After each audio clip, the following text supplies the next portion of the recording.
Et oui, on adore cette musique. Il est 8h moins 8. Bienvenue si vous nous rejoignez. Frédéric Gersal est avec nous pour ouvrir une page politique, mais surtout historique, à l'occasion d'une exposition à Verdun, au Centre de la Paix.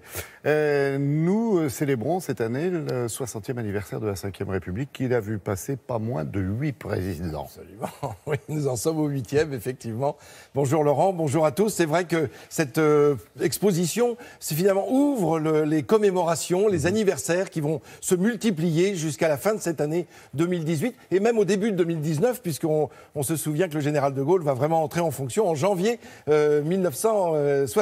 Donc effectivement, 1958, pardon, je vais y arriver, 2018, 60e anniversaire de cette Ve République. Au mois de juin 1958, déjà le général de Gaulle est au pouvoir, puisqu'il a été appelé par le dernier président de la 4e. Et déjà, alors qu'il est au pouvoir, il se dit, mais il faudrait changer cette constitution, proposer quelque chose d'autre aux Français. C'est ce qui aura lieu au mois de septembre, donc on en reparlera évidemment en septembre prochain, et pour cause. Mais là, permettez-moi de vous transporter jusqu'à Verdun, centre mondial de la paix, des libertés et des droits de l'homme. C'est dans un lieu magnifique. On regarde tout de suite les images. Et alors, c'est une caverne d'Ali Baba avec des objets venant de partout qui nous racontent cette Ve République. Alors oui, c'est l'ancien palais épiscopal de Verdun. Et là, on commence évidemment avec le père fondateur, le général de Gaulle, qui est bien présent évidemment partout. Et puis le drapeau français avec ses cadeaux. Regardez comme c'est étonnant.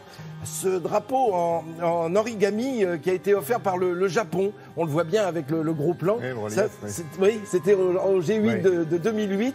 C'est un cadeau fait à la France, au même titre que cet autre drapeau offert par la Birmanie, cette fois constitué de pierres précieuses, avec des saphirs, du lapis lazuli.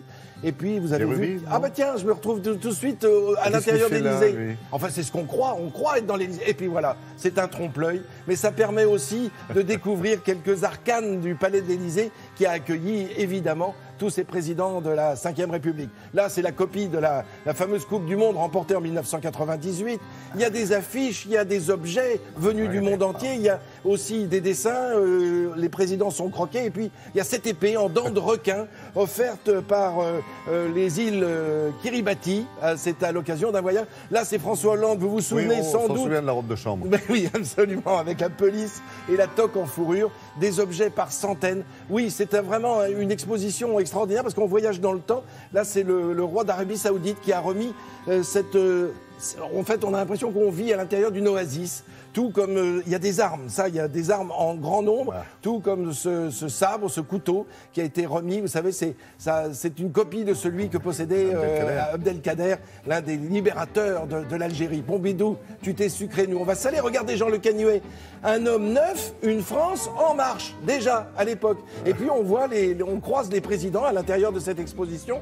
Bien sûr, je vous le disais, des affiches et puis aussi des dessins. On va voir Georges Pompidou qui est fumeur invétéré. Et voilà ces volutes de cigarettes qui montent et qui représentent l'Europe. Tout cela, évidemment, c'est très symbolique. Là, c'est le Pérou, la France, le Pérou, avec à l'intérieur de ce triptyque des objets étonnants. Il y a la Tour Eiffel, il y a une vue de Paris, il y a la liberté guidant le peuple. Il y a, regardez, au milieu, il y a un penseur de Rodin.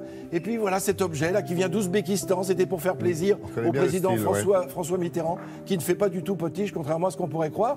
Et puis là, on voit bien ces manuscrits. Regardez, incroyable, ça c'est Victor Schœlcher qui demande l'abolition de la peine de mort. Déjà à l'époque, un seul article, ça n'a pas marché. Alors il a fallu cet article-là. Là, c'est celui de Robert Badinter en 1981, raturé. C'est son discours. C'est à voir dans cette exposition comme un objet complètement symbolique. Regardez cette table offerte par le président Obama au président Hollande, fabriquée dans un bois d'un arbre de Mount Vernon, et la copie de la clé de la Bastille coulée dans l'acier de la Statue de la Liberté. C'est dire si c'est d'une richesse incroyable. Un grand salut au général de Gaulle, bien sûr, le père fondateur, encore une fois, celui qui a créé cette Ve République en 1958. Il y a donc 60 ans cette année. Alors ça ne fait que débuter, puisque ça va jusqu'au mois de décembre, cette exposition, et je vous dis, on va drôlement en reparler tout au long du troisième trimestre de l'année 2018. Drôlement, parce qu'il y a aussi de l'humour, grâce notamment à ces 70 dessins de presse, 600 objets, 250 affiches.